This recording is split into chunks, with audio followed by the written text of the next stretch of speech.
Պարոն Սարգսյան, իրականում նախատեսված որ պաշտպանության նախարարը լիներ, պարոն Պապիկյանի մոտ ուզում էի բարձրացնել մի շատ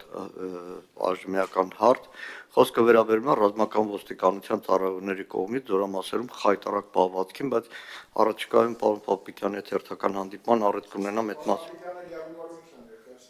Ցավոք ես գործողման եմ լինել, բայց առիթ կլինի։ Նայեք, իրականում այս քանի տարվա մեջ ատեստացիայի հարցով խոսել ենք, ստիպած ուղղակի բարձր եմ համարում բարձրաձայնել։ Օրերս հերթական դեպքը տեղի ունեցավ, ցավալի դեպքը առաջնագծում, երբ գնդակահարվեց զինվորներից մեկը։ Տեսեք, այդ զորամասը, չգիտեմ թիվը հասկանալի, բայց այդ զորամասի սպայակազմի հրամանատար տեղակալներ, հատկապես բարոյական գծով, վստահաբար մի մասը անցել է առնվազն ատեստացիա։ Ատեստացիայով անցել է, համարվել է համապատասխանում է, բարձր վարձատրվում է։ Բայց այդ զորամասում տեղի ունենում դժբախտ դեպք։ Ոչ թե դժբախտ դեպք, միջանձնային հարաբերությունների հետևանքով որքան հասկանալի է։ Իսկն որակները հրամանատարական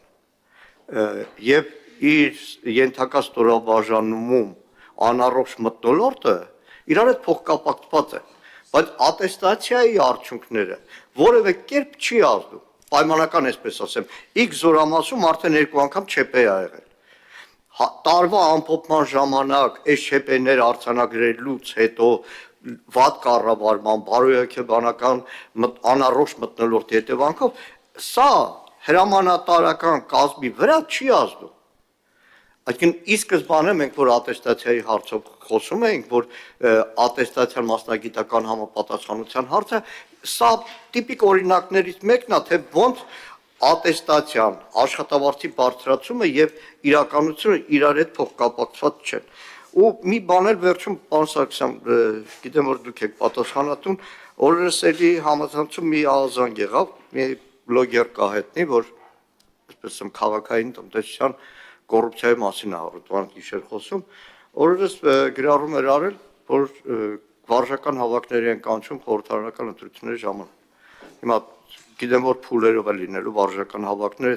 այդ խնդրով հարցում ուղարկել են պաշտպանության նախարարություն, բայց զանգարեցի քաղաքացուն ու պարզվով 23 թվականի Երևանի ավական ընտրությունների ժամանակ զինկոմիսարիատ են իրեն կանչում 20 ժամանակ 3 ամսյա վարժական հավաքների համար։ Գիտեք ինչա պարզվում, ունենք Հայաստանի Հանրապետության քաղաքացի չի։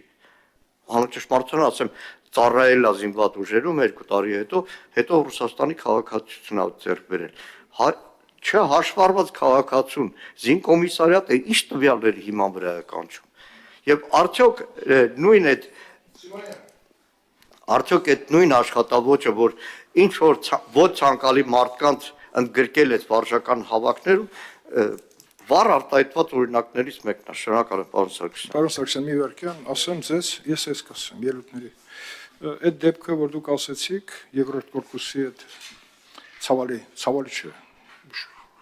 Մարդու կյանք է գնացել եւ դա խոսում է, որ չլուծված էլի խնդիրներ կան միջանձնային հարաբերությունների։ Շատ հարցեր, պարոն Սարգսյան, իրականում լուծված են, բայց այս դեպքը խոսում այն մասին, որ մենք պետք է արագացնենք հատկապես հոգեբանական նկարագիրը զորամասերում, երբ որ այդպիսի երևույթներ դեռ կան։ Եվ այսպիսի դեպքերի, որոնք բերում են նաև կյանքի կորուստի, դրա դեմ մեր ծրագրերը պետք է հստակ մենք տեսնենք։ Իհարկե դա ամբողջական մեր ծրագրերի տարբեր դրվագները հավաքելուց հետո մի օր մենք ունենանք այդ միջավայրը, բայց այս տվյալ դեպքի հետ կապված, քանի որ ես խորացա, երբ որ դա եղավ, ես չմանրամասնեմ, որտեղ քննությունը ցույց կտա ինչա, բայց դա անընդունելի է, երբ որ սերժանտ լինի թե հրամանատար, իր ենթակայության տակ եղած զինվորի ինքնասիրությանը առնչվող բառապաշար է օգտագործում, դա էլ պետք է բացառել, պետք է գտնել այդ լուծումը մեր հրամկազմը, պետք է օր առաջ լինի նաև ոչ միայն ուժային, բաղադրիչի գրող, նաև հոգեբանական կարողություններով օժտված։ Խոսքս դրա մասին է, պարոն Մարկյան, ես էլ եմ ծանոթ թեմայա, ինչ վերաբերվում է 25 օրյա հավաքին, ձեզ հայտնի բլոգերը, որ նեղվել էր, որ իրան հատուկ տարել են, ասեմ ձեզ, ես ու պարոն Խաչատրյանը հաճախ ենք լինում օպերայի եւ բալետի թատրոնում, եւ եղել է դեպքեր, երբ որ պարոն Սարգսյանն էլ է տեղյակ, ասենք մի հատ ֆագոտիստ ունենք, այդ ֆագոտ կրակելու գործիքը չի, գործիքը։ Երբ որ նրան 25 օրյա հավաքի են կանչում, ստիպված ինչ որ բեմադրություն հավում է արանքից եւ Դուրգարյանը շատ դեպքերում միջնորդում է, որ տարակ, մեկ էլ սկատակ եմ անում, ասեմ, բա ֆագոտիստ ինչ տանենք, ում տանենք, այդ չի հարցը։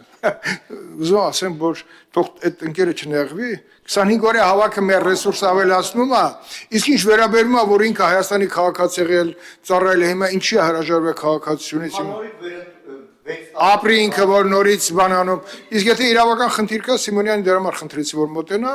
մեզ կբացատրի իրավական խնդիր կա այդտեղ, թե չկա, եթե չկա, ելույթների համար հերթագրում, պարոն Սիմոն, եթե դուք մեզ օգնելու կարիք զգաք, օգնեք, տվյալ իրավական խնդրի լուծմանը։